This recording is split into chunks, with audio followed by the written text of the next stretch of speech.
প্রিয় দর্শক, আপনাদের সবাইকে বিজয় দিবসের শুভেচ্ছা এবং অনুষ্ঠানের শুরুতেই কৃতজ্ঞতা শ্রদ্ধা আমাদের মহান মুক্তি সংগ্রামে মুক্তিযুদ্ধে যারা শহীদ হয়েছেন, যারা নানাভাবে ত্যাগ স্বীকার করেছেন তাদের সবার প্রতি। বিজয় দিবসের বিশেষ তৃতীয় মাত্রায় কথা বলবার জন্য আমার আজকের অতিথি দুজন বীর মুক্তিযোদ্ধা। আমার বাবা আছেন অবসরপ্রাপ্ত মেজর কামরুল হাসান ভূঁইয়া, মুক্তিযোদ্ধা, গবেষক, লেখক এবং তার গবেষণার মূল বিষয় বাংলাদেশের মহান মুক্তিযুদ্ধ। আমার ডানে রয়েছেন ফেরদৌস কামাল উদ্দিন মাহমুদ টিপু, তিনিও একজন বীর মুক্তিযোদ্ধা এবং লেখালেখি করেন, মুক্তিযুদ্ধ বিষয়ক লেখালেখি করেন।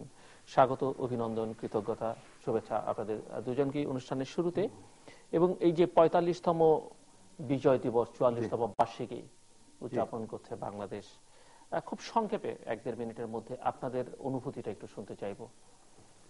দেখেন, যারা বিষয়টা হচ্ছে কষ্টার্জিত জিনিস সবসময় খুব আনন্দের, এবং আমরা যত কষ্ট করেছি স্বাধীনতার জন্য, আমাদের বাংলাদেশের বিভিন্ন লোক, দেশে হোক প্রবাসে হোক, ধনী হোক দরিদ্র হোক, যেই স্তরেরই হোক, তার প্রত্যেক স্তরে তার সাধ্যমতো যে অবদান, যেই কষ্ট তারা স্বীকার করেছে এবং কষ্টের পরে স্বাধীনতা যখন লাভ করেছে, আমাদের স্বাধীনতাটা এমনই আনন্দের একটা বিজয় যে এই যে ৩০ লক্ষ প্রাণ নিশ্চয়ই অনেক কষ্টের, বা এই যে যত নির্যাতন নিগৃহ যত কিছু হয়েছে সব মুহূর্তে ভুলে গেল সবাই এই বিজয়ের মাধ্যমে, বিজয় লাভের মাধ্যমে।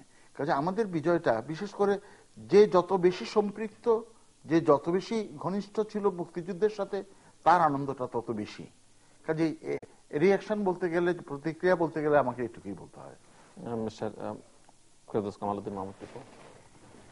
আসলে স্বাধীনতার যুদ্ধে আমরা গিয়েছিলাম কোনো প্রত্যাশা করে নয়। আমরা গিয়েছিলাম দেশমাতৃকার এই অত্যাচার, এই নিপীড়ন, এগুলো সহ্য না করতে পেরে। আমরা তখন তরুণরা যদি দেশমাতৃকার কাজে না যায় তাহলে কারা যাবে, সেটাই ছিল আমাদের মূল লক্ষ্য। সেই জন্য মুক্তিযুদ্ধে গিয়েছিলাম, মুক্তিযুদ্ধ করেছি, দেশ স্বাধীন হয়েছে। এই দেশ স্বাধীন হয়ে আজকে ৪৪তম আমাদের বার্ষিকী, মানে বিজয় উৎসব। কিন্তু এই বর্তমান সরকার এসে আমাদের যতটুকু স্বীকৃতি পেয়েছি, আমরা ২১ বছর কিন্তু বঞ্চিত ছিলাম, কিছুই পাইনি। এবং সত্যি কথা বলতে কি, এমনও সময় গেছে যখন আমরা নিজেদের মুক্তিযোদ্ধা বলতে পরিচয় দিতেও লজ্জাবোধ করতাম, অথবা আমরা পরিচয় থেকে দূরেই থাকতাম। তো এখন অনেক গর্বের, এই বিশেষ করে ইদানিংকাল সেই প্রতিটি বলেন শহীদ বুদ্ধিজীবী, মুক্তিযুদ্ধ, এখানে যে আনন্দ অনুভূতি এবং যে আশা প্রত্যাশার পরিস্ফুটন হচ্ছে, অভূতপূর্ব। খুব ভালো লাগলো আপনাদের কথা শুনে। আমি একটু মেজর কামরুল হাসান ভূঁইয়া আপনার কাছে যাচ্ছি, মিস্টার টিপুর কথার সূত্র ধরে। এই যে এক ধরনের কষ্টের কথা বললেন, আবার ভালো লাগার কথাও বললেন, এই যে মাঝখানের একটা সময়ের কথা বললেন, সো এক ধরনের বিভ্রান্তি মুক্তিযুদ্ধ কেন্দ্রিক, মুক্তিযুদ্ধের ইতিহাসকে ঘিরে, মুক্তি সংগ্রামকে ঘিরে তৈরি হয়েছে গত স্বাধীনতার পর থেকে, গত ৪৪ বছরে। এবং মুক্তিযুদ্ধকে যে যার মতো করে ব্যবহার করেছে। এর মধ্যে মুক্তিযুদ্ধে অংশ নেওয়া মানুষরাও আছেন, অংশ না নেওয়া মানুষরাও আছেন, যারা বিরোধিতা করেছেন তারা তো আছেনই। এবং মুক্তিযুদ্ধে কখনো কখনো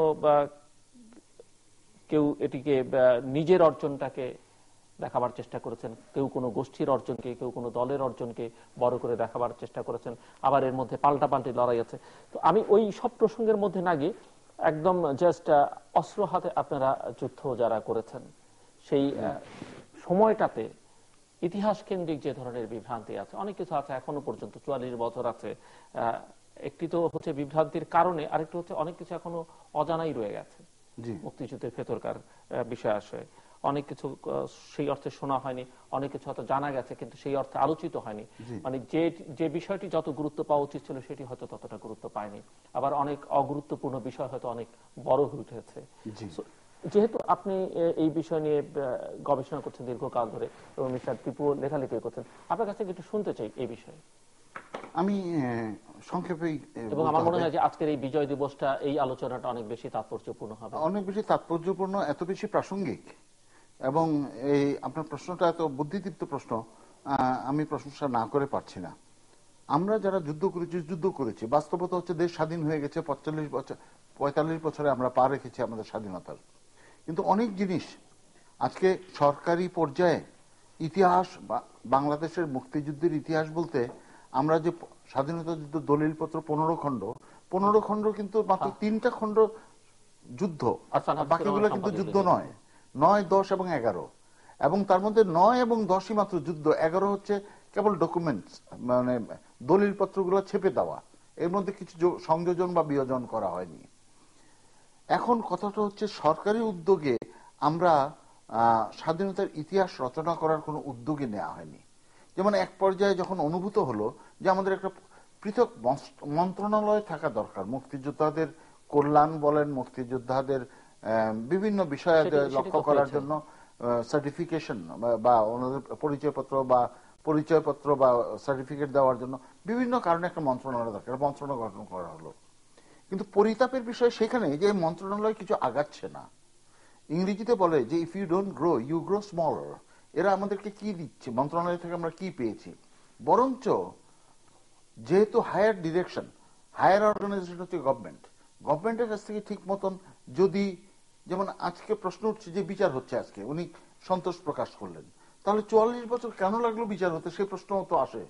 আমাদের দেশে স্বাধীনতা পরে 3 ধরনের সরকার ছিল, একটা গণতান্ত্রিকভাবে নির্বাচিত সরকার, একটা হচ্ছে তত্ত্বাবধায়ক সরকার, একটা হচ্ছে সামরিক সরকার। কোন সরকারই তো এই প্রশ্নগুলোর দিকে নজর দেয়নি। ইদানিংকালে দিয়েছে, আমি সন্তুষ্ট, কিন্তু আমার মধ্যে অতৃপ্তিটা তো কাজ করে। 2 নম্বর জিনিস, আমি পরবর্তীতে সেটা আসবো, আমরা সিমলা চুক্তিতে যখন আমরা পাকিস্তানি যুদ্ধবন্দীদেরকে ফেরত দিলাম, তখন ভারতের প্রধানমন্ত্রী ইন্দিরা গান্ধী এবং পাকিস্তানের প্রেসিডেন্ট জুলফিকার আলী ভুট্টো আলোচনা করলেন সিমলায় বসে। কিন্তু যুদ্ধটা হলো পাকিস্তান এবং বাংলাদেশের, যুদ্ধবন্দী আমাদের। যেহেতু সদ্য স্বাধীন দেশে আমরা তাদেরকে জেনেভা কনভেনশন অনুযায়ী আমরা তাদেরকে নিরাপত্তা দিতে পারবো না, বিভিন্ন সুযোগ সুবিধা দিতে পারবো না, ভারত পারবে বলে আমরা ভারতকে দিয়েছিলাম। আরো একটা কারণ ছিল যে 9 মাসের ক্রুদ্ধ বাঙালি হয়তো ওদেরকে মেরেই ফেলবে, ওদের সার্বিক নিরাপত্তা এবং জেনেভা কনভেনশন করার জন্য আমরা ইন্ডিয়াকে দিয়েছিলাম। কিন্তু ভারতে নিয়ে যাওয়ার পরে দেখা গেল যে প্রত্যাবর্তন হচ্ছে, তখন এটা ভারত বাংলাদেশ চুক্তি হয়ে গেল। মানে আমাদের বিজয়ের মুকুট কে যেন ভারত যেন নিয়ে পড়ে ফেললো। আমাদের অতৃপ্তিও কিন্তু প্রচুর। এখন আমরা কম জানি, ভুল জানি, ও স্বভাবতই এই মুক্তিযুদ্ধ মন্ত্রণালয় যদি আজকে আমাদের দেশে জানার লোক তো আছে, অনেক আছে, এবং তাদেরকে নিয়ে বসে যদি কাজটা করতেন। যেমন ইন্দিরা গান্ধী যখন ব্রিগেড প্যারেড গ্রাউন্ড কলকাতায় 3 ডিসেম্বর বক্তৃতা দিচ্ছেন, তখন জেনারেল মানেকশ টেলিফোন করে জেনারেল অরোরাকে বললেন যে প্রধানমন্ত্রীকে যে বলো যে পাকিস্তান আজকে বিকাল 5টা 5 local time, Indian local time, আমাদের 7টা বিমান ঘাঁটিতে হামলা চালাইছে। এটা প্রধানমন্ত্রীকে বলো যে পাকিস্তান ইজ অ্যাটাক। এখন এগুলো সব লেখা আছে। আমি যে গবেষণা করি, আমি তো নিজে কিছু আবিষ্কার করি না, মানে এগুলো ছড়ানো ছিটানো আছে, আমি খালি আমার প্রয়োজনটুকু নিয়ে একটা বিষয়টা পূরণ করি। ইন্দিরা গান্ধী বক্তৃতা করছিলেন, ওই সময় যে general Aurora, eastern Indian army eastern commander, উনি যে কানে কানে বললেন, ইন্দিরা গান্ধী বক্তৃতা বন্ধ করলেন না, উনি বক্তৃতা সংক্ষিপ্ত করলেন, কাউকে বুঝতে দিলেন না যে উনি কেন সংক্ষিপ্ত, এবং আস্তে করে পরে নেমে যেয়ে উনি ওনার প্লেনে উঠে পড়লেন। প্লেনে উঠে তখন দিল্লি এয়ারপোর্ট, এখন ইন্দিরা গান্ধী আন্তর্জাতিক বিমানবন্দর, ইন্টারন্যাশনাল এয়ারপোর্ট, তখন এটার নাম ছিল পালাম বিমানবন্দর। পালাম বিমানবন্দর এবং আর্মি হেডকোয়ার্টার থেকে এয়ার ট্রাফিক কন্ট্রোল এর মাধ্যমে পাইলটকে জানানো হলো যে Delhi airport is not safe, Delhi airport নিরাপদ নয়। কাজে লখনৌতে যে প্রধানমন্ত্রীর প্লেন 2 ঘন্টা চুপচাপ বসে রইল। লখনৌবাসীও জানে না, কেউ জানে না যে প্রধানমন্ত্রী এভাবে আটকে আছেন, কারণ Delhi is under attack by Pakistani air force. উনি প্লেন থেকেই ঘোষণা করলেন যে জানিয়ে দাও যে 1:30টার সময় মন্ত্রিসভার বৈঠক। প্লেন থেকেই ডিপি ধরকে বললেন, এবং ডিপি ধর ইন্দিরা গান্ধী যে পোস্টেন, মন্ত্রীরা বসা ছিলেন, এবং সেই তার মানে 4 তারিখ হয়ে গেছে, কিন্তু এই ডিসেম্বরের 4 তারিখ হয়ে গেছে, এবং তখন উনি ইমার্জেন্সি ডিক্লেয়ার করেন এবং পাকিস্তানের বিরুদ্ধে যুদ্ধ ঘোষণা করলেন। আমরা 3 তারিখ বলি, 3 তারিখ পাকিস্তান আক্রমণ করছে, কিন্তু 4 তারিখ রাত 1:30টায় যে মিটিং, ক্যাবিনেট মিটিংটা হয় সেটা। এখন আমরা তো জানি না, সবার জানার প্রয়োজনও নাই, যারা একটু বেশি জানতে চান তাদের পক্ষে প্রয়োজন। আমাদের তাজউদ্দিন আহমেদ 2 তারিখে মেহেরপুর দিয়ে সীমান্ত অতিক্রম করলেন, এবং সাধারণ কাপড়ে লুঙ্গি এবং গেঞ্জি পরে। এই জন্য না যে ওনার নাই, এই জন্য যে এমনকি বাঙালিরাও যেন ওনাকে না চিনতে পারেন, কারণ চিনলে যদি পাকিস্তানিদের হাতে দিয়ে দেয়। ভাগ্যক্রমে গোলক মজুমদার, তখন ডিআইজি বিএসএফ ওয়েস্ট বেঙ্গল, উনি খবর পেয়ে তাজউদ্দিন আহমেদকে, আমাদের তখন তো প্রধানমন্ত্রী না, ওনাকে রিসিভ করে, এবং ভাগ্যক্রমে সেই দিনই Khusro F Rustamji, director general BSF, Dumdum নামলেন, এবং গোলক মজুমদার ওনাকে বললেন যে তাজউদ্দিন আওয়ামী লীগের সেক্রেটারি জেনারেল কলকাতায় আছেন। এবং খসরু রুস্তমজি ছিল 6 ফিট 2 ইঞ্চি লম্বা, ইন্ডিয়ান পুলিশ সার্ভিসের। উনি ছিলেন জওহরলাল নেহরু যখন প্রধানমন্ত্রী, তার পার্সোনাল চিফ সিকিউরিটি অফিসার ছিলেন। তো চিফ সিকিউরিটি অফিসার তো ব্যক্তির চিফ সিকিউরিটি অফিসার, এর মধ্যে একটা ব্যক্তিগত সম্পর্ক তৈরি হয়। সেই হিসেবে কিন্তু ইন্দিরা ফ্যামিলির সাথে তার উঠা বসা, যার জন্য ইন্দিরা গান্ধীর সাথে তার ব্যক্তিগত জানাশোনা, এবং ইন্দিরা গান্ধী প্রধানমন্ত্রী হয়েই তাকে ডিজি বিএসএফ বানানো হলো। এবং তাজউদ্দিন আহমেদ যে ওনার সাথে দেখা করলেন, উনি ওনার সুটকেস থেকে তাজউদ্দিন আহমেদের জন্য ওনার সেই লম্বা কাপড় চোপড় দিলেন, যেগুলো তাজউদ্দিন আহমেদ হয় না। এর সাক্ষী আমাদের জীবিত আছেন ব্যারিস্টার আমিনুল ইসলাম, বিকজ মেহেরপুর দিয়ে গেলেন তখন তৌফিক এলাহি চৌধুরী, মেজর হাফিজ, মানে তখন ক্যাপ্টেন হাফিজ, মেজর আবু ওসমান চৌধুরী, ওনারা তখন মেহেরপুরে। এবং তারপরে দিল্লি যাওয়ার জন্য ওনাকে প্রধানমন্ত্রীর সাথে, যেহেতু খসরু ফারুজ রুস্তমজি ওনার সাথে ব্যক্তিগত যোগাযোগ ছিল, উনি অ্যাপয়েন্টমেন্টটা করে দেন 4 তারিখে সকাল 10টায়। এবং তাজউদ্দিন আহমেদকে একটা কানাডার নির্মিত DHC-2 কারাবো, প্লেনটার নাম কারাবো, একটা ট্রান্সপোর্ট এয়ারক্রাফট, পরিবহন বিমান। এবং তাজউদ্দিন আহমেদ এত ক্লান্ত ছিলেন সেটা বোঝা যায় যে উনি একটা চাদর বিছায় প্লেনের ফ্লোরের মধ্যে ঘুমিয়ে পড়েছিলেন। এবং পারাম বিমানবন্দর 2 ঘন্টা অপারেশন সাসপেন্ডেড ছিল। একটা যত ছোটই হোক, দিল্লি কোনো ছোট বিমানবন্দর তখনও নয়, 2 ঘন্টা যদি আপনি অপারেশন সাসপেন্ডেড রাখেন, তাহলে তো পৃথিবীর কোনো প্লেনই নামতে পারছে না, তারা আশেপাশের রানওয়েতে অপেক্ষা, তেল পুড়ে যাবে। কেউ জানলো না যে এমন একজন নেতা আসতেছেন প্রধানমন্ত্রীর সাথে দেখা করার জন্য, তার সফরটা গোপন রাখার জন্য। অর্থাৎ ভারত সরকার চাচ্ছে না টু মেক ইট পাবলিক, পৃথিবী জানুক যে ভারত বাংলাদেশের সাথে গোপন যোগাযোগ রাখছে, এবং তারা সাহায্য সহায়তার প্রতিশ্রুতি বা আমাদেরকে আশ্রয় দিচ্ছে ইত্যাদি ইত্যাদি। তাজউদ্দিন আহমেদ, আমরা অহংকারের সাথে, গর্ব না শুধু অহংকারের সাথে বলতে পারি যে আমাদের মুক্তিযুদ্ধে নেতৃত্ব দিয়েছিলেন এমন একজন ব্যক্তি যিনি সত্যিকারের বাঙালি এবং বাংলাদেশী ছিলেন। যে প্রথম যে বাক্যটা ইন্দিরা গান্ধীকে আমাদের প্রধানমন্ত্রী বলেছিল, আমি এখনো বলি, আমার শরীরে পশম দাঁড়িয়ে যায়, উনি বলেছিলেন, your excellency, this is our war. এই যুদ্ধ বাঙালিদের যুদ্ধ, এটা ভারত পাকিস্তান যুদ্ধ নয়। তার অর্থ এটাই দাঁড়ায় যে এই যুদ্ধে যদি আমরা জিতি, আমরা উইল এক্সিস্ট, আমরা টিকে থাকবো স্বাধীনভাবে, আর যদি আমরা হারি তাহলে আমরা নিশ্চিহ্ন হয়ে যাব। এবং যে পরের বাসায় জায়গির থাকে তার বুক এত স্ফীত হতে কোনোদিনই পারে না। আমার প্রধানমন্ত্রীর ছিল। তাজউদ্দিন আহমেদ তখন শেখ কামালকে ডাকালেন যে এই লোক, ওনাকে বিশ্বাস করা যায় বাংলাদেশের প্রতিনিধি হিসাবে? 1 নম্বর। 2 নম্বর, তোমার বাবা, ইন্দিরা গান্ধী ডাকালেন, তোমার বাবার আস্থাভাজন সে। এবং শেষ পর্যন্ত সবগুলো জবাব যখন উনি হাস্যচোখ পেলেন, তখন উনি তাজউদ্দিন আহমেদকে বললেন যে যে প্লেনটা করে আপনি এসেছেন, ওই প্লেনটা নিয়ে আপনি যেখানে ইচ্ছে এখানে যান, কতজন মেম্বার অফ ন্যাশনাল অ্যাসেম্বলি এবং মেম্বার অফ প্রভিন্সিয়াল অ্যাসেম্বলি আপনার আনুগত্য এবং নেতৃত্ব মানবে সেটা আমাকে জানান। কেননা আমি ভারতের পক্ষ থেকে যে আমি আপনাকে সমর্থন দিব এবং আপনি যে বাংলাদেশকে প্রতিনিধিত্ব করেন সেটাকে আমাকে আশ্বস্ত হতে হবে। উনি আসলেন কলকাতায়, কলকাতা থেকে খন্দকার মোস্তাককে প্লেনে নিলেন, ওখান থেকে শিলিগুড়ি হয়ে উনি 10ই এপ্রিল পৌঁছলেন আগরতলায়। আমাদের F-27 ফকার ফ্রেন্ডশিপের একজন পাইলট আছে ক্যাপ্টেন শাহাবুদ্দিন, যিনি আমাদের যে 9 জন বাংলাদেশ বিমান বাহিনী 28শে সেপ্টেম্বর 1971 নাগাল্যান্ডের ডিমাপুরে তৈরি করেছিলেন, ক্যাপ্টেন সাহাব তার একজন। উনি বীর উত্তম, যদি উনি ফিক্সড উইং এয়ারক্রাফটের পাইলট, উনি হেলিকপ্টার চালিয়েছেন এয়ার ভাইস মার্শাল সুলতান মাহমুদের সাথে এবং অসম সাহসের সাথে। উনি ভাগ্যক্রমে, এই শপথ গ্রহণ অনুষ্ঠানটা হয় 10ই এপ্রিল 1971 আগরতলার সার্কিট হাউসে। আমি সেই মূল সার্কিট হাউসটা এখনো আছে, তার পাশে এক্সটেনশন পরে তৈরি করা হয়েছে 17 এপ্রিল 10ই এপ্রিল।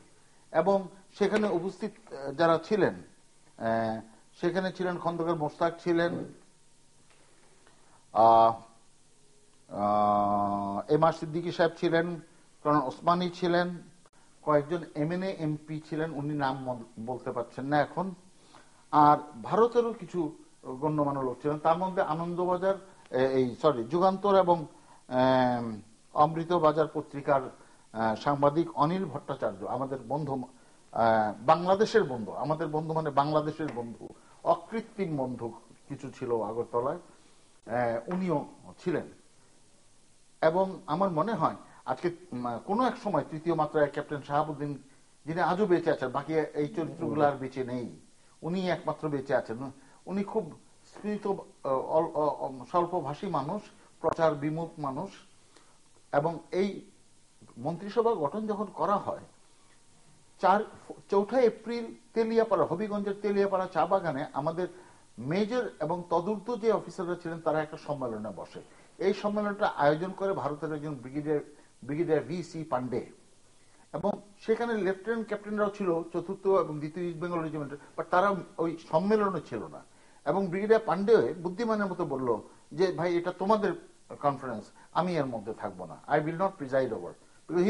উনি জানেন যে উনি ব্রিগেডিয়ার মেজর সাহেব, এবং কর্নেল ওসমানী ওখানে ছিলেন। কর্নেল ওসমানীকে ওইখানেই সামরিক অফিসাররা তাকে কমান্ডার ইন চিফ করেন। আপনি 10ই এপ্রিল বলছেন মুজিবনগর সরকারের শপথ গ্রহণ অনুষ্ঠান, মুজিবনগর সরকার গঠন 17ই এপ্রিল শপথ গ্রহণ, ঠিক আছে, রাইট। 11ই এপ্রিল উনি একটা ভাষণ দেন তাজউদ্দিন আহমেদ জাতির উদ্দেশ্যে, সেটা পাবেন, প্রধানমন্ত্রী হিসেবে ভাষণ দেন। সেটা Bangladesh document, Indian ministry of external affairs Bangladesh document, 2টা ভলিউম আছে। তার প্রথম ভলিউমের 285 পৃষ্ঠায় তাজউদ্দিন আহমেদের সে ভাষণটা আছে, যেই ভাষণে বাংলাদেশকে 4টে অঞ্চলে ভাগ করা। এইখানে আপনাকে থামিয়ে দিচ্ছি, আবার আসবো আপনার কাছে বাকিটা শুনতে। মিস্টার ফেরদৌস কামাল উদ্দিন মাহমুদ, আপনার কাছে একটু শুনি, তখন বয়স কত ছিল আপনার? 21 বছর বয়স। আপনি কিভাবে মুক্তিযুদ্ধের সঙ্গে জড়িয়ে পড়লেন? এই যে আমি একটু আগে বলছিলাম যে মানে সোজা কথা যেটা দাঁড়ায় যে আমরা তরুণ ছিলাম, এই অত্যাচার নিপীড়ন দেখে যদি ঘরে বসে থাকতাম তাহলে কি আজকে দেশটা স্বাধীন হতো? আমাদের মতো তরুণরা, গ্রামের চাষি কৃষক কিভাবে জড়িয়ে পড়লেন, মানে কোথায়? তো সেটাই বলছি, তো মানে চেতনাটা আসলো কোথা থেকে? চেতনা থেকেই তো মানুষ এক জায়গায় যায়। তো সেই চেতনা উদ্বুদ্ধ হয়ে ভাবলাম যে আমাদের তো একটা কিছু করা দরকার, কারণ আমরা তরুণরা যদি না আগিয়ে আসি, বৃদ্ধরা কিংবা শিশু, মহিলা এখানে কোথায় আসবে? আমরাই তো দেশের কর্ণধার। তো আমরা কয়েকজন নিয়ে ভাবলাম যে আমাদের এখানে তো কোনো ট্রেনিং এর ব্যবস্থা নাই, সেরকম ভাবে এদের প্রতিহত করার জন্য আমাদের প্রশিক্ষণ দরকার। প্রশিক্ষণ নিতে হলে যেটা আমরা তখন হালকাভাবে শুনতে পাচ্ছিলাম যে বিভিন্ন বর্ডারে ট্রেনিং হচ্ছে, তো আমাদের তখন সেই বর্ডারে যেতে হবে। কোথায় বর্ডার, কিভাবে যাব, কি আমাদের যাত্রাপথ, কিছুই আমাদের জানা নেই। এক অজানার উদ্দেশ্যে রওনা দিলাম। সাথে আমার এক বন্ধু ছিল, মিহির নাম, এবং আমাদের সাথে ছিল একজন MNA, তখন ওই বাগেরহাটের MNA কামাল বক্ত, ওনার স্ত্রী এবং একটা ছেলে। তো একজন ইন্ডিয়ান গাইড কামাল বক্ত সাহেব পাঠিয়েছিলেন, ওনার থ্রুতে আমরা কুমিল্লা হয়ে বক্সনগর থানা দিয়ে আমরা ভারতের ত্রিপুরায় প্রবেশ করি। ওখান থেকে আমরা চলে যাই সোজা কলকাতায়। ওখানে গিয়ে কলকাতায় 8 নম্বর থিয়েটার রোডে আমার সৌভাগ্য, ওদিনই প্রথম 8 নম্বর থিয়েটারটা হচ্ছে আমাদের বাংলাদেশ মিশন ছিল তখন আর কি। ওখানে সব সেক্টর কমান্ডারদের প্রথম ফরমেশন হয় ওদিনই। অতএব সেখানে আমাদের খালেদ মোশাররফ ছিলেন, জিয়াউর রহমান ছিলেন, তারপর আমাদের সেক্টর কমান্ডার যারা এখন মানে সবাই প্রায় উপস্থিত ছিলেন, এবং ওনাদের দেখলাম। আমি কাউকে অত চিনতাম না, খালি খালেদ মোশাররফকে চিনতাম। তো দেখলাম তরুণ টকবকে কিছু অফিসার খুব দ্রুত গতিতে ঢুকে তখন আমাদের প্রতিবেশী ছিল কামাল সিদ্দিকী এবং ওই মেনে সাহেব, উনি কামাল বক্ত সাহেব পরিচয় করিয়ে দিল। তো আমার যেহেতু খালেদ মোশাররফ সাহেব আমার পাশের বাসার, চেনে আমাকে, ছোটকাল থেকে দেখেছে, বল তুমি এখানে, আমি এসছি, কি ট্রেনিং নিয়েছো? আমি নেইনি। তো বেশ ভালো কথা, তুমি আমার সাথে ট্রেনিং করবে, কারণ আমি ঢাকার ছেলে দরকার কিছু, তুমি ঢাকার ছেলে। তখন উনি চট করে দুটো লাইন লিখে দিলেন, Haidar, I know this boy, please put him in training. এই আমার শুরু। ওটাই চিঠিটা নিয়ে আমি ভারতের ত্রিপুরা রাজ্যের মেলাঘর নামক স্থানে, তখন ওটার চার্জে ছিলেন খালেদ মোশাররফ, এবং আমাদের গেরিলা ট্রেনিং দেওয়া হতো, মেজর এটিএম হায়দার দিতেন। ওনার কাছে রিপোর্ট করি, উনি তখন আমাকে ট্রেনিং দেওয়া শুরু করেন। তো আমার সাথে অনেক বিশিষ্ট মুক্তিযোদ্ধারা, যাদের আপনারা সবাই চেনেন, যেমন আমার সাথে রুমি ছিল, শহীদ রুমি, আমার একই প্লাটুনে আমরা ট্রেনিং নেই। আমাদের সাথে তৈয়াওয়ালে ছিল, আমাদের সাথে খোকা ছিল, আমাদের সাথে জুয়েল ছিল, আমাদের সাথে আজিজ ছিল, বীর বিক্রম মারা গেছেন মরহুম, এবং আমাদের সাথে আজম খান পপ গায়ক, উনি ছিলেন, শিল্পী শাহাবুদ্দিন হামিদ ছিলেন। এরকম ঢাকার অনেক বাচ্চা বাচ্চা ছেলেদের খালেদ মোশাররফ সাহেব এবং হায়দার সাহেব আলাদা করে নিলেন, যেদের দিয়ে কিছু স্পেশাল অপারেশন করাবেন। তো আমার ইচ্ছা ছিল যে, কি ধরনের ট্রেনিং আপনি নিলেন? আমি ব্যক্তিগতভাবে আমার ইচ্ছা ছিল যে আমি রেগুলার ফোর্সে, কারণ আমি পাকিস্তান আর্মিতে সিলেক্টেড ছিলাম, এপ্রিল মাসে আমার যাওয়ার কথা ছিল। তো আমি ভেবেছিলাম অফিসার হব, অতএব পাকিস্তান অফিসার না হয়ে আমি বাংলাদেশের অফিসার হব। তো খালেদ মোশাররফ সাহেব একটা কথাই বললো, আমার শার্টটা ধরে টেনে বলে, I don't want any officers, I want the যোদ্ধাস। আমি যোদ্ধা চাই, মাঠের যোদ্ধা, অফিসার দিয়ে বাংলাদেশ স্বাধীন হবে না। তো আমাদের যদিও একটু মনে কষ্ট পেলাম। তারপর আমাদের ট্রেনিং শুরু করলো। ট্রেনিং, মেলাঘরের ট্রেনিং সম্বন্ধে আমি জানি না আপনার কতটুকু এর আগে শুনেছেন, কেউ অভিজ্ঞতা আছে। আমাদের গবেষক কামরুল ভাই, উনি হয়তো আগেও বলেছেন, কিংবা উনি কি সুন্দরভাবে জিনিসগুলো বিশ্লেষণ করলেন তথ্য উপাত্ত দিয়ে, অতটা সুন্দরভাবে হয়তো আমি প্রকাশ করতে পারবো না। তবে আমরা তো ঢাকার ছেলে, ঢাকার যাই হোক মধ্যবিত্ত পরিবারের ছেলে, কষ্ট কি জিনিস এতটা বুঝতে পারিনি, বয়সও তরুণ। আমাদের নিয়েই প্রথমে দেওয়া হলো, ওটাকে বলে রেশন। রেশন বলতে একটা দড়ি, দড়ি একটা শতরঞ্জির মতো ছোট, একটা মানুষ পুরো শুতে পারে না সেখানে। একটা লুঙ্গি, আমার মনে হয় 10-12 বছরের একটা ছেলে যে লুঙ্গিটা পরে, একটা মগ, আর একটা ভাঙাচোরা একটা থালা, এটাই আমাদের রেশন। দিয়ে আমাদের নিয়ে যাওয়া হলো একটা বেড়ার ঘরের মধ্যে, বাঁশ দিয়ে তৈরি, ওখানে ওই শতরঞ্জিটা বিছিয়ে, ওটাই আমাদের শোয়ার জায়গা, এবং গাদাগাদি করে এই পাশে 20 জন, ওই পাশে 20 জন, 40 জন এক একটা ব্যারাকে থাকতাম। সোজা কথা, কাত হয়ে ঠিকভাবে কোন রকমে আমরা পার করতাম। খাওয়াও সেরকম, এটা আর বলে আপনার অনেক সময় লেগে যাবে বলতে গেলে, খুবই দুর্বিষহ ভাবে জীবন কাটিয়েছে। কিন্তু আমাদের ভিতরে একটা চেতনা ছিল, এবং আমাদের যখন পরের দিন থেকে ট্রেনিং শুরু হলো, এত ভালো ভালো অস্ত্র জীবনে দেখিনি। সেই অস্ত্রগুলো ধরতে পারবো, সেই অস্ত্রের প্রশিক্ষণ নিতে পারবো, এই যে চেতনা, এই যে আগ্রহ, সেই আগ্রহ এবং চেতনার জন্য আমাদের কষ্ট দুঃখ সব ভুলে গেলাম। আমাদের তখন ট্রেনিং শুরু হলো, এই সব নাম না জানা অস্ত্রগুলো আমাদের দেওয়া হলো, আস্তে আস্তে শেখানো হলো। আপনি কি কি অস্ত্র চালানো শিখলেন সেখান থেকে? আমাদের অ্যাকচুয়ালি শুরু করেছে, প্রথমে আমাদের 303 দিয়ে শুরু হয়। প্রথমে তো বেসিক অস্ত্র দেওয়ার আগে আমাদের কতগুলো পিটি করানো হয়, ট্রেনিং দেওয়া হয়, তারপর অস্ত্রকে খোলা হয়, ভরা হয়, অস্ত্র কি করে পরিষ্কার করতে হয়, এগুলি চললো মনে করেন 15 দিনের মতো। তারপরে 303 রাইফেল দিয়ে শুরু করলো, ওটা খোলা ভরা আগেই শেখানো হয়ে গেছে। তারপর আমাদের এই ওটা দিয়ে প্রথমে শুরু করলো 303, তারপর দিল SLR, তারপর দিল স্টেন গান, তারপর দিল SMG, তারপর দিল মিডিয়াম মেশিন গান, তারপরে দিল HMG, লাস্টে আসলো HMG হেভি মেশিন গান। ওটা ট্রলির উপরে থাকে, চাকার উপরে, 4-5 জনের নিচে, আমাদের মতো ছেলেরা ওটা নড়ানোর করে সমর্থ ছিল না, বিশাল জিনিস। ওটা দেখতেই আমরা অদ্ভুত ভাবে চেয়ে থাকতাম, এই জিনিস কি জিনিস, তখনই জানতাম। মোটামুটি পুরো সব রকমের ট্রেনিং। এবং সেই সাথে আবার আমাদের অন্য, এটা হলো একটা সাইড, হলো অস্ত্রের সাইড, অন্য সাইডে আমাদের ট্রেনিং হতো। যেমন আমাদের এক্সপ্লোসিভ নিয়ে ট্রেনিং হতো, আমাদের বিভিন্ন রকম এক্সপ্লোসিভ ট্রেনিং দেওয়া হতো, কি করে ব্রিজ ওড়ানো হয়, কি করে, যেমন জিলেটিন, পিকে, তারপর অন্যান্য এক্সপ্লোসিভ দেওয়া হতো, গ্রেনেড কি করে ব্যবহার করতে হয়, গ্রেনেড দিয়ে কি রকম চার্জ তৈরি করা যায়, বুবি ট্র্যাপ, বিভিন্ন রকম ট্র্যাপ। সোজা কথা, গেরিলা ওয়ারফেয়ারে যা দরকার হিট অ্যান্ড মোটামুটি রান সব, এবং হ্যাঁ। ধ্বংস করে দাও, ওদের সমস্ত পথঘাট বন্ধ করে দাও, ওদের ব্যতিব্যস্ত করে ফেলো। মানে মোট কথা তোমরা এমন একটা অবস্থায় ওদের নিয়ে আসবে কণ্ঠাসা করে যাতে ওদের পালন ছাড়া আসছে আবার আপনার কাছে মেজর কামরুল হাসান ভূঁইয়া, ইতিহাসের অজানা কথা কিংবা বিভ্রান্তি দূর করা। আমি যেখান থেকে করেছিলাম, প্রধানমন্ত্রী 11ই April all India radio Gauhati থেকে তাজউদ্দিন আহমেদ একটা ভাষণ দেন জাতির উদ্দেশ্যে। যদিও পরবর্তীতে আমরা এটা প্রচার করি যে স্বাধীন বাংলা বেতার কেন্দ্র থেকে, তখনও স্বাধীন বাংলা বেতার কেন্দ্র সেভাবে স্থাপিত হয় নাই। সাই ওয়ারফেয়ার আমরা বলি, সাইকোলজিক্যাল ওয়ারফেয়ারকে সংক্ষেপে বলি। তো যেমন এমআর আক্তার মুকুল চরমপত্রে বহু অসত্য কথা বলা হতো, কেননা মনোবল উঁচু রাখতে হবে। তো খালি মুক্তিযোদ্ধাদের মনোবল না, দেশের মানুষ যে তার প্রাণ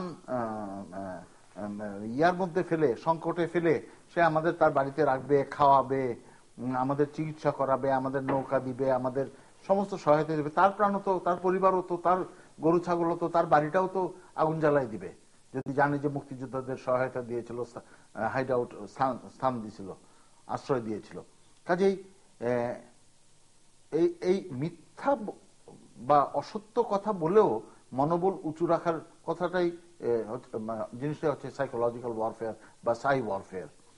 এক আমাদের গাজীপুরের টোক বাড়ি এক ভদ্রলোক নজরুল ইসলাম, উনি ইত্তেফাকের ছোট চাকরি করতেন, ওনার একটা সুন্দর বই আছে, সেখানে উনি লিখছেন যে আমাকে দেওয়া হলো জেনারেল ওসমানের অধীনে সাইকোলজিক্যাল ওয়ারফেয়ারের ইনচার্জ। বলে যে আমি ওয়ারফেয়ার সম্বন্ধে কিছু জানি না, আমি একজন ছোট সাংবাদিক, আমাকে কেমনি করে তাজউদ্দিন আহমেদ, আমি ওনাকেও ভালো চিনি না, উনি আমার কর্নেল ওসমানের মতন লোক, এত বড় বড় মোচ আর্মির লোক, আমি কোনো চিনি না ওনার আন্ডারে। তো বাট বইটার মধ্যে খুব সুন্দর, এই বইটা পাবলিশ করেছে অবসর প্রকাশনী, অজানা কিছু কথা, 71 অজানা কিছু কথা। কর্নেল রিকি ফোর্ট উইলিয়াম, উনি মিলিটারি ইন্টেলিজেন্সের লোক, প্রতিদিন ডেকে তাকে বলে দেওয়া হতো যে পরের দিন কি অনুষ্ঠান যাবে। এবং টাঙ্গাইলের এমপি আব্দুল মান্নান, উনি আমাদের স্বাধীন বাংলা বেতার কেন্দ্র দেখতেন। এই নজরুল ইসলাম এসে ওনাকে বলতেন যে আমাকে বলা হয়েছে আপনাকে এই অনুষ্ঠান আগামীকাল প্রচার করবে, সেইভাবে করা হতো। যেমন ভারতীয়, যেমন একটা দৃষ্টান্ত, ভারতীয় যখন বাংলাদেশে আক্রমণে ঢুকে পাকিস্তানিদের গুলি করবে, কিন্তু সেই গুলি তো বাঙালির গায়েও লাগতে পারে, বাংলাদেশিও তো মরতে পারে। ওরা আর্টিলারি শেল করবে পাকিস্তানি অবস্থানের উপর, বাট শেল তো লক্ষ্যচ্যুত হয়ে একটা গ্রামের মধ্যে যে গ্রামের তো ধ্বংস করতে পারে, তাতে তো বাংলাদেশিদের ক্ষতি হচ্ছে। তাতে যেন মনোবল না হারায় বাংলাদেশিরা, কি ধরনের প্রচার করতে হবে। কর্নেল রিখির একটা ছবি আছে আমাদের মুক্তিযুদ্ধ জাদুঘরে, যে আমাদের সেগুনবাগিচা মুক্তিযুদ্ধ জাদুঘরে একটা ছবি আছে, কেউ যদি দেখতে চান দেখতে পারেন। কাজেই জিনিসটা যে যেমন আমরা মাঠে করেছি বলেই যে আমরাই মুক্তিযুদ্ধ করেছি তা না, বিভিন্ন ভাবে প্রবাসীরা যে এই যে অর্থ জোগাড় করেছে, প্রবাসীরা যে, যেমন ডক্টর জাফরুল্লাহ এবং ডক্টর মুবিন, ওনারা এসে হাজির হলেন একজন, এবং খালেদ মোশাররফ বললেন যে আমার টাকার দরকার নাই, তুমি আমাদের টাকা নিয়ে আসছো কেন, আমাকে ডাইভার্সদের জন্য, মানে ডুবুরিদের জন্য ফিনস নিয়ে আসো, ডাইভার্স ওয়াচ নিয়ে আসো, স্নরকেল নিয়ে আসো। বিকজ ওনার মাথায় তো অন্য কিছু, উনি কমান্ডো অপারেশন কেমনে করবেন, নেভাল কমান্ডোদের দিয়ে কি করবেন। কাজে এই যে স্ট্র্যাটেজিক যে উপরের বিষয়টা, এটা তো সরকার থেকে আসতে হবে। কারণ মেজর সাহেবরা আমাদের মাত্র 13 জন মেজর এই মুক্তিযুদ্ধের সশস্ত্র যুদ্ধের নেতৃত্ব দিয়েছেন। আমরা যারা, আমি নিজে ছাত্র ছিলাম, আমরা যে যোগ দিলাম তো তাদের সাথে, আমি সেনাবাহিনীতে যোগদান করেছি স্বাধীনতার পর, কিন্তু তখন তো আমি ছাত্র, কিন্তু এটা তো জানি যে প্রশিক্ষিত লোকের অধীনে আমরা একটা স্বাধীনতা যুদ্ধে অংশগ্রহণ করতে যাচ্ছি। এই যে তাজউদ্দিন আহমেদ সেক্টর ভাগ করলেন, তখন উনি সেক্টর ভাগ করেন, উনি অঞ্চল ভাগ করলেন। বক্তৃতাটা আছে ছাপানো, চট্টগ্রাম অঞ্চল জিয়াউর রহমান, এবং বললেন যে ওই যে সাই ওয়ারফেয়ার চট্টগ্রামে, আদতে চট্টগ্রাম শহরে কোনো যুদ্ধই হয় নাই। উনি কিন্তু ভাষণে বলছেন যে চট্টগ্রামে লেনিনগ্রাদের মতো যুদ্ধ হচ্ছে, এই হচ্ছে সেই হচ্ছে, কারণ উনি প্রধানমন্ত্রী, জাতির মনোবল তো উঁচু রাখতে হবে। তারপরে ময়মনসিংহ এবং সিলেট অঞ্চল দিলেন জেনারেল শফিউল্লাহকে, এবং পশ্চিমাঞ্চল দিলেন মেজর নাজমুল হককে, এবং দক্ষিণাঞ্চল দিলেন captain Abdul Jalil, major M A Jalil বলি, উনি পরবর্তীতে মেজর হন। পরে জানা গেল যে ক্যাপ্টেন নওয়াজিসউদ্দিন আহমেদ উনি 10 উইং ইপিআর বগুড়া রংপুর থেকে বিদ্রোহ করে কুড়িগ্রামে সাহেবগঞ্জে গেছেন, আরেকটা রিজন তৈরি করা হলো। তারপরে 12 থেকে 17 এপ্রিল, ওই যে উনি বলছিলেন যে আমি যখন যাই তখন সেক্টর কমান্ডার কনফারেন্স হচ্ছে, 12 থেকে 17 এপ্রিল তাজউদ্দিন আহমেদ, অর্থাৎ তাজউদ্দিন আহমেদ তখন প্রধানমন্ত্রী এবং দেশ রক্ষা মন্ত্রী, তখন প্রতিরক্ষা মন্ত্রী বলে না, আমাদের প্রথম সার্টিফিকেটে দেশ রক্ষা বিভাগ লেখা আছে।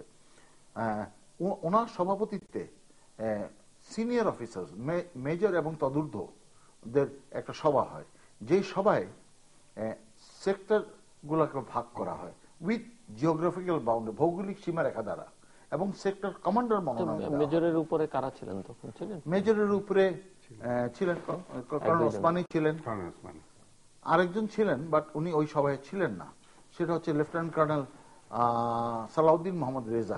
ওনার সাথে কর্নেল ওসমানীর মনোমালিন্য হওয়াতে উনি আর মূল ধারায় মুক্তিযুদ্ধে ছিলেন না। উনি বামপন্থী যে একটা সশস্ত্র দল ছিল তাদের উপদেষ্টা হিসাবে, এবং ওনার এক ভাই ছিলেন কলকাতায় পুলিশের ডিআইজি, উনি আর মূল মুক্তিযুদ্ধের মূল স্রোতে, মানে বাংলাদেশ ফোর্সেস যেটা কমান্ডার ইন চিফ এবং ছিলেন ওসমানী, সেই মূল স্রোতে আর উনি ছিলেন না ওসমানের সাথে ব্যক্তিগত মতবিদের কারণে। বাট উনি খুবই ভালো একজন অফিসার, মৃত্যু পর্যন্ত ওনার সাথে আমার সাথে যোগাযোগ এবং পরিচয় ছিল। সেক্টর তৈরি হলো তখন কিন্তু কতগুলো জিনিস প্রাসঙ্গিকভাবে বলতে হয়। তখন 10 নম্বর সেক্টর ছিল, তখন তো পার্বত্য চট্টগ্রাম একটা জেলা ছিল, যদি আপনার মনে থাকে। এটাকে যদি উত্তর দক্ষিণে পার্বত্য চট্টগ্রামকে লম্বালম্বি ভাবে একটা লাইন টানেন, তাহলে যেই লাইনটা যে মিজোরামের অংশ এবং বার্মার যে 40 কিলোমিটার বা 25 মাইলের যে অংশ, সেই অংশটা ছিল নাম্বার 10 সেক্টর। পরে দেখা গেল দুইটা জিনিস, যে ওই পাশে তো পাকিস্তানই নাই, ওখানে সেক্টর খুলে লাভ কি? 1 নম্বর। 2 নম্বর, ক্যাপ্টেন হারুন, যিনি মেজর জেনারেল হারুন বীর উত্তম, উনি যখন কালুরঘাটে গুলি খেলেন পেটে, ওনাকে বার্মা নিয়ে যাওয়া হলো কক্সবাজার হয়ে, এবং বার্মিজরা অবাক কাণ্ড, তারা বলল যে this is the first and last time, প্রথম এবং শেষবার তোমরা আমাদের দেশে আসতেছো, এরপরে যদি তোমরা আমাদের দেশে আসো আমরা পাকিস্তানের কাছে ধরা দিব। আমরা তখন মনে করলাম যে পাকিস্তানিদের লড়াই করা আমাদের মূল উদ্দেশ্য, বার্মাকে নতুন শত্রু বানায় লাভ নাই। এরপর থেকে আমরা আর কেউ বার্মা যাই নাই। তাতে দেখা গেল 10 নম্বর সেক্টর একটা নির্জীব সেক্টর। পরবর্তীতে অনেক ভেবেচিন্তে 10 নম্বর সেক্টরকে নৌ অঞ্চল করা হলো, রিভারাইন এরিয়া, অর্থাৎ নদী বন্দর, সমুদ্র বন্দর সব মিলে রিভারাইন এরিয়া। আর ভারতীয় সশস্ত্র বাহিনী এবং বাংলাদেশ সশস্ত্র বাহিনীর মধ্যে যে কোলাবোরেশন বা যোগাযোগ বা সমন্বয়, আর্মিতে যে কোনো এক্সারসাইজ, যে কোনো অপারেশনের একটা কোডিফাই করা হয়, কোড নেম দেওয়া হয়, এটার নাম দেওয়া হয় অপারেশন জ্যাকপট। যদিও আমাদের দেশে ওই যে বললাম যে আমরা কতটুকু ভুল জানি, যে নেভাল কমান্ডো অপারেশনকে অপারেশন জ্যাকপট বলি, কিন্তু এই সম্বন্ধে লেফটেন্যান্ট জেনারেল JFR জ্যাকবের একটা সুন্দর বই আছে, surrender Dhaka, birth of a nation. ওখানে প্রথম মুক্তিবাহিনী একটা চ্যাপ্টার আছে, তার প্রথম লাইনটাই হচ্ছে যে বাংলাদেশ সরকারের অনুরোধে আমরা এরকম সাহায্য করতে, ইন্ডিয়ান গভর্নমেন্ট ইন্ডিয়ান আর্মিকে বলে, ইস্টার্ন কমান্ডকে বলে যে তোমরা ইয়ে করো, এবং এই অপারেশনের নাম দেওয়া হয় অপারেশন জ্যাকপট। আর এখানে একটা জিনিস বলা দরকার, যে general officer commanding operation jackpot প্রথমে ইন্ডিয়ান আর্মির এক অফিসার মেজর জেনারেল অঙ্কর সিং কালকটকে মনোনীত করা হয়। উনি ছিলেন একটু আর্ম চেয়ার স্পেশালিস্ট টাইপ, মানে বইয়ে কি আছে, উনি প্রায় যে বিদেশিদের কিভাবে অস্ত্র দিব, আমাদের দেশের অস্ত্র, সিভিলিয়ানদের অস্ত্র দেওয়া যায় না, এটা সেটা। পরে 2 মাস পরে ওনাকে পরিবর্তন করে পিরোজপুরের প্রতাপপুরের অরিজিনালি বাড়ি মেজর জেনারেল ব্রজনারায়ণ সরকার, সংক্ষেপে ওনাকে জিমি ডাকা হতো, ওনাকে দেন। তো উনি নিজে ছিলেন বাঙালি এবং বাঙালি মনস্তত্ত্ব খুব ভালো বুঝতেন, এবং পরবর্তীতে উনি শেষ পর্যন্ত ছিলেন বাংলাদেশে। উনি প্রথম ভারতীয় হাইকমিশনের প্রথম ডিফেন্স অ্যাডভাইজার জেনারেল সরকার। তো আর 11 নম্বর সেক্টর আপনি দেখবেন দুইটা জিনিস লক্ষ্য করবেন, যে আমাদের সেক্টরগুলো এন্টি ক্লকওয়াইজ, 1 নম্বর চিটাগং, 2 নম্বর কুমিল্লা, 3 নম্বর সিলেটের ব্রাহ্মণবাড়িয়া অঞ্চল, তারপর 4 নম্বর এন্টি ক্লকওয়াইজ গেছে। এটা একটা কারণ ছিল, এমন সিরিয়াস কোনো কারণ না, একদিক থেকে ক্লকওয়াইজ হোক এন্টি ক্লকওয়াইজ হতেই হবে। তবে এন্টি ক্লকওয়াইজ কেন? যেহেতু আমরা বলি যে number 1 sector ignited the war, যুদ্ধটাকে প্রজ্বলিত করেছে 1 নম্বর সেক্টর, আর এটাকে উজ্জীবিত রেখেছে 2 সেক্টর সাস্টেইনড ইট, 2 নম্বর সেক্টর সেটাকে শেষ জিয়ে রেখেছে। কারণ ঢাকা ছিল 2 নম্বর সেক্টর, কুমিল্লা ছিল 2 নম্বর সেক্টর, নোয়াখালী ছিল বৃহত্তর ঢাকা নোয়াখালী, কিন্তু তখন তো সেক্টরই হয়নি। কাজে আমরা যখন বলি যে যে গুলশানের মোড়ে সেক্টর বাউন্ডারি ম্যাপ পাওয়া যায়, দেখা যায় যে প্রথমে জিয়াউর রহমান, পরে মেজর রফিক। জিয়াউর রহমান কোনদিন সেক্টর কমান্ডার ছিলই না, বিকজ উনি মে মাসের 10 তারিখে ওনাকে ডেকে ওই একটা প্রথম ব্রিগেড গঠন করা হবে, ওনাকে ডেকে নিয়ে যাওয়া হয় তেল ঢালায়। সেখানে প্রথম ইস্ট বেঙ্গল রেজিমেন্ট, তৃতীয় ইস্ট বেঙ্গল রেজিমেন্ট, অষ্টম ইস্ট বেঙ্গল রেজিমেন্ট এনে একটা ব্রিগেড তৈরি করা হয়। সবগুলো ইউনিটে বলতে গেলে সময় লাগবে, সবগুলো ইউনিটে এতদিন যে যুদ্ধ করেছে, লোক ক্ষয় হয়েছে এবং আহত যারা হয়েছে, লোক বল কমে গেছে। কাজেই গণযোদ্ধাদের মধ্যে থেকে বিভিন্ন ইউথ ক্যাম্পকে রিক্রুট করে করে, এটা মেজর হাফিজের একটা বই আছে, খুব সুন্দর বই, রক্তে ভেজা 71। ওখানে কোনো রাজনীতি নাই, কিচ্ছু নাই, কেবল প্রথম ইস্ট বেঙ্গল রেজিমেন্টের যুদ্ধ এবং জেড ফোর্সের কাহিনী আছে, যেখানে উনি অত্যন্ত নিরপেক্ষভাবে, উনি বর্তমানে একটা বিশিষ্ট রাজনীতিবিদ এবং বিশেষ রাজনৈতিক দলের সমর্থক, কিন্তু কোন রকম রাজনীতিকরণ নাই। এবং উনি 7ই জুলাই জেড ফোর্স ব্রিগেড গঠন হয়, সেটাকে গোপন রাখা হয়, সেটা ইনফেন্ট্রি ব্রিগেড, কিন্তু এটাকে নাম হলো 1 আর্টিলারি ব্রিগেড, নাম গোপন রাখার জন্য। এবং পরবর্তীতে তখনও 1 আর্টিলারি ব্রিগেড, পরবর্তীতে যখন জেনারেল শফিউল্লাহ 15ই জুলাই জেনারেল শফিউল্লাহ এবং জিয়া রহমান ওনারা কোর্সমেট, ওনারা দুজন প্রমোশন পেলেন লেফটেন্যান্ট কর্নেল হলেন 15ই জুলাই। তখন থেকে অক্টোবর মাসে, এই সেপ্টেম্বর মাসে গঠন করা হয় এস ফোর্স ব্রিগেড। তখন এই 1 আর্টিলারি ব্রিগেডকে জেড ফোর্স, তখন সিদ্ধান্ত হলো যে আদ্যাক্ষর দিয়ে, কমান্ডারের ইংরেজি নামের আদ্যাক্ষর দিয়ে নামকরণ, তারপর কে ফোর্স, যার জন্য আমাদের বাংলাদেশ বিমান বাহিনী যখন গঠন করা হয় 28শে সেপ্টেম্বর ডিমাপুরে, নাগাল্যান্ডের ডিমাপুরে, তখন আমাদের বিমান বাহিনীর প্রধান ছিলেন deputy chief of army staff এবং chief of staff Bangladesh air force ছিলেন air vice marshal Abdul Karim Khandakar. এই খন্দকারের নামে কিলো ফ্লাইট হচ্ছে বাংলাদেশ বিমান বাহিনীর প্রথম ইউনিট গঠন করা হয়। মিস্টার মাহমুদ, একটু আপনি অপারেশন নিয়ে অনেক কথাবার্তা হচ্ছে, আপনার একটি অপারেশনের কথা শুনতে চাই, এবং যেটাতে আপনি তো নেতৃত্ব দিয়েছেন কোন অপারেশনে। জি, একটি অপারেশন, কারণ আমার হাতে খুব বেশি সময়ও নেই। তো আমাদের ট্রেনিং শেষ হওয়ার পর উনি যে বললেন যে সেক্টর 2, অ্যাকচুয়ালি উনি ছিলেন খালেদ মোশাররফ, উনি বর্ণনা দিয়েইছেন, মানে সেখানে বিশেষ করে ঢাকা ছিল কেন্দ্রবিন্দু, বিশেষ করে সারা বিশ্বের ফোকাসটা ছিল এই দিকেই। তো ঢাকাকে যদি অচল করে দেওয়া যায়, ঢাকাকে যদি ছিন্ন ভিন্ন করে দেওয়া যায়, তাহলে সারা বিশ্ব এবং পাকিস্তান আর্মি একটা পর্যুদস্ত অবস্থার মধ্যে পড়বে। সেই চিন্তা করে উনি ভেবেছেন যে এখানে কিছু ছেলে পাঠাতে হবে ঢাকার, যারা খুব চৌকস এবং যুদ্ধ সম্বন্ধে যাদের পূর্ণ অভিজ্ঞতা থাকে। সেই চিন্তা করে উনি প্রথম ব্যাটল ইনিকুলেশন টেস্ট, সোজা বাংলায় যাকে বলা হয় যুদ্ধের ভয়ঙ্কর অভিজ্ঞতাটা অর্জন করার জন্য উনি আমি সৌভাগ্যক্রমে 50 জন ছাত্রের স্টুডেন্ট প্লাটুনের কমান্ডার বানিয়ে উনি আমাদের পাঠালেন। আপনি কমান্ডার? জি, আমি কমান্ডার। আমাকে পাঠালো শালদা নদীতে। সবাই কিন্তু তরুণ ছাত্র, ওখানে 15 বছর ছেলে থেকে নিয়ে আমাদের 22 বছরের ঊর্ধ্বে কেউ ছিল না, সবই এই রেঞ্জের মধ্যে।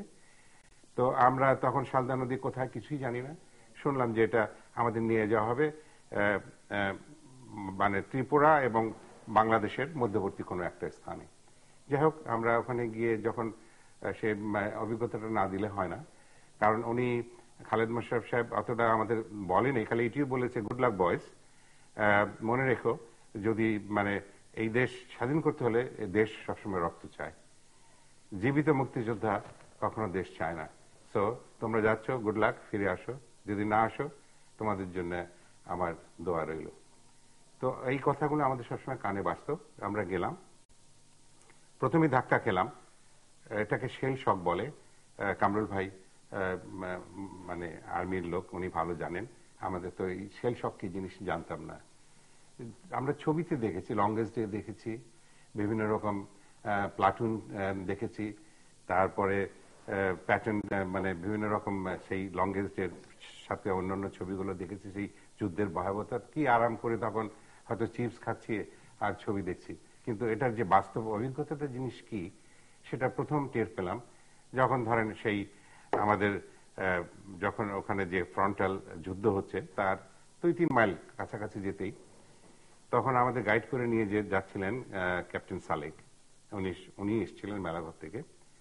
এবং সেই সাথে আমাদের গাইড ছিল, কয়েকজন নন কমিশন অফিসার ছিল, এবং আমরা 50 জন ছাত্র দূর বক্ষে যাচ্ছি। সন্ধ্যা হয় তো তখনও হয়তো ঘন্টাখানেক বাকি সন্ধ্যা হতে, চারিদিক থেকে মেশিন গান এসে বিশাল টাটা টাটা শব্দ, এবং চারিদিক থেকে দেখি যে আকাশের উপরে প্লেন যাচ্ছে। তো সাথে সাথে আমাদের ওস্তাদ বলতাম, আমরা সবসময় যারা আমাদের প্রশিক্ষণ দিতেন আমাদের ওস্তাদ বলতাম, বলে যে আমাদের মাস্টার সাহেব বলতো, যেহেতু আমরা ছাত্র হয়তো একটু সম্মান করে বলতো, মাস্টার সাহেবরা মাটিতে শুয়ে হাতটা কানের মধ্যে দিয়ে মানে শুয়ে পড়েন। তো আমরা কিছুই বুঝলাম না ঘটনাটা কি। একটু পরে দেখলাম যে ভূমিকম্পের মতো পুরো মাটিটা কেঁপে উঠলো এবং আমাদের শরীরের উপরে সমস্ত মাটির বড় বড় টুকরাগুলি এসে পড়তে শুরু করলো। এবং যখন কান থেকে হাতটা সরালাম, সেটা অবিশ্বাস্য ঘটনা। এটা কোন বাস্তব বর্ণনা এই মুহূর্তে আমি ঠিক দিতে পারবো না, যারা ওখানে ছিল তারা উপলব্ধি করতে পারা যায়। চারিদিক থেকে খালি শেলিং হচ্ছে, কোনোটা 100 গজ দূরে পড়ছে, কোনোটা 50 গজ দূরে, কোনোটা একেবারে কাছাকাছি, এবং মানে ওখান থেকে যে কেউ বেঁচে আসতে পারবে এটা অসম্ভব ব্যাপার। তো সেই উপর দিয়ে আমরা পার হলাম। যাই হোক, সেটাই প্রথম ধাক্কা আমাদের। যুদ্ধের অভিজ্ঞতা কাকে বলে কালেমর সাহেব বলে দিয়েছেন, কিছুটা টের পেলাম যুদ্ধ কি জিনিস। তারপরে চলে গেলাম সরাসরি একদম মানে ফ্রন্টাল জায়গায় নিয়ে যাওয়া হলো আমাদের। সেখানে নিয়ে যাওয়ার পর ওখানে প্রধানত ফোর্ট বেঙ্গলের সৈনিকরা ছিলেন, সেই সাথে কিছু গণযোদ্ধা ছিল। সেই গণযোদ্ধাদের সাথে আমরা এই 50 জনকে ওনারা 5টা ভাগে করলেন, 10 জন 10 জন করে বিভিন্ন জায়গায় ভাগ করে দিলেন, এবং আমাকে দেওয়া হলো মেইন যে মানে হেভি মেশিন গান পোস্টটা সাধারণত মেইন পোস্ট বলা হয়, ওখানে রাখলো। তো নিয়ে যাওয়ার পর আমাদের তো যুদ্ধ চলতে লাগলো। এই আমাদের রুটিন তখন বাংকারে আমরা রাত কাটাই, কোনোদিন দিন কাটাই। আমাদের বিভিন্ন অস্ত্র, এতদিন ট্রেনিং নিয়েছি কিন্তু মেশিন গান চালানোর সুযোগ কোনোদিন হয়নি। ওস্তাদরা ওখানে বললো যে মাস্টার সাহেব চালান তো দেখি। তখন দূর বক্ষে সেই মেশিন গান যে কি জিনিস সেটা যার অভিজ্ঞতা আছে সেই বলতে পারবে মেশিন গান কি জিনিস। তো সেটার যে আনন্দও যেরকম, তার উত্তেজনাও সেরকম, এবং যখন সেখানে হাত দেওয়া যায় তখন আর মনে হয় আমি নেই। তখন আমি একটা অশরীরী আত্মা আমার ভিতরে ভর করেছে। তখন যে আমি কে সেটা বুঝতে পারতাম না। তো যাই হোক, এইভাবে একদিন চিন্তা করলাম যে ওখানে নয়নপুর রেল স্টেশন একটা স্টেশন ছিল, যেটা বর্তমানে সেই সময় নয়নপুর বলা হতো, এখন হলো রাজাপুর। সেই স্টেশনটা পাকিস্তানের দখলে ছিল। তো সেটাকে আমরা দখল করব। তো আমরা প্রায় 50 জনের মতো মানে ছাত্র এবং নিয়মিত সৈনিক নিয়ে ওটাকে আমরা সবসময়, যখন আমরা অ্যাটাক হয় ক্যাজুয়ালিটি বেশি হয়, এবং ওরা এখানে পার্মানেন্ট মানে ক্যাম্প করে বসেছে, ওখানে ওদের সরানোটা মুশকিল। তারপরেও আমাদের ওস্তাদদের অভিজ্ঞতার কারণে আমরা তাদের অনুসরণ করলাম, এবং শেষ পর্যন্ত আমরা প্রচুর পাকিস্তান আর্মিকে ওখানে হতাহত করলাম, নিহত করলাম। এবং আমাদের অতি দুঃখের বিষয় যে আমরা 5 জন মুক্তিযোদ্ধাকে হারালাম, 10 জন গুরুতর আহত হলো। কিন্তু আমরা সেই নয়নপুর রেল স্টেশনটা দখল করে পাকিস্তানের পতাকা নামিয়ে বাংলাদেশের পতাকা উড়াতে পারলাম। শেষ করতে চাই দর্শক, আমরা অনুষ্ঠানের শেষ প্রান্তে দ্বিতীয় সম্পর্কে আপনারা লিখতে পারেন ডাকে, ইমেইলে, SMS এর মাধ্যমে, ইন্টারনেট আমাদের অফিসিয়াল ওয়েবসাইট অথবা সোশ্যাল মিডিয়াতে যেসব পেজ রয়েছে সেসব পেজে আপনাদের মতামত রাখতে পারেন। আর আপনাদের মতামতই আমাদের অনুষ্ঠান রীতিমতো আপনি দেখতে পাবেন না প্রতি বৃহস্পতিবার এবং শুক্রবার বাংলাদেশের মারা দুটো, বুধবার দুপুর 11:30 এবং শুক্রবার দুপুর 1:05 দেখবার আমন্ত্রণ হলো মিস্টার ফরহাদ কামালউদ্দিন মাহমুদ টিপু এবং মেজর কামরুল হাসান ভাই, অসংখ্য ধন্যবাদ আপনাদের। ফেরদৌস কামালউদ্দিন মাহমুদ টিপু এবং মেজর কামরুল হাসান ভাই, অসংখ্য ধন্যবাদ আপনাদের দুজনকেই। দর্শক মণ্ডলী, দুজন বীর মুক্তিযোদ্ধা কথা বলছিলেন। অভিনন্দন, কৃতজ্ঞতা সকল মুক্তিযোদ্ধার প্রতি এবং আমাদের গভীর শ্রদ্ধা এই মুক্তিযুদ্ধের আগে যে মুক্তি সংগ্রাম এবং এই পুরো রাজনৈতিক সংগ্রামে, রাজনৈতিক যুদ্ধে যিনি নেতৃত্ব দিয়েছেন, বাংলাদেশের মহান মুক্তি সংগ্রামের সঙ্গে, মুক্তিযুদ্ধের সঙ্গে যার নাম অবিচ্ছেদ্যভাবে জড়িয়ে আছে, বঙ্গবন্ধু শেখ মুজিবুর রহমান সহ সকল রাজনৈতিক নেতৃত্বের প্রতি আমাদের কৃতজ্ঞতা, শ্রদ্ধা। এই গণযুদ্ধে যারা নেতৃত্ব দিয়েছেন, সামরিক যুদ্ধে যারা নেতৃত্ব দিয়েছেন, তাদের সকলের প্রতি, যারা শহীদ হয়েছেন তাদের প্রতি, যারা নানাভাবে ত্যাগ স্বীকার করেছেন তাদের সবার প্রতি, এবং যারা এই মুক্তিযুদ্ধে সহায়তা করেছেন নানা দিক থেকে, দেশের ভেতর থেকে, দেশের বাইরে থেকে, মুক্তিযোদ্ধাদের যারা সহায়তা করেছেন, মুক্তিকামী মানুষকে যারা সমর্থন দিয়েছেন তাদের সবার প্রতি। দর্শক, আমাদের সঙ্গে থাকবার জন্য অসংখ্য ধন্যবাদ। আপনাদের সবাইকে আবারও বিজয় দিবসের শুভেচ্ছা।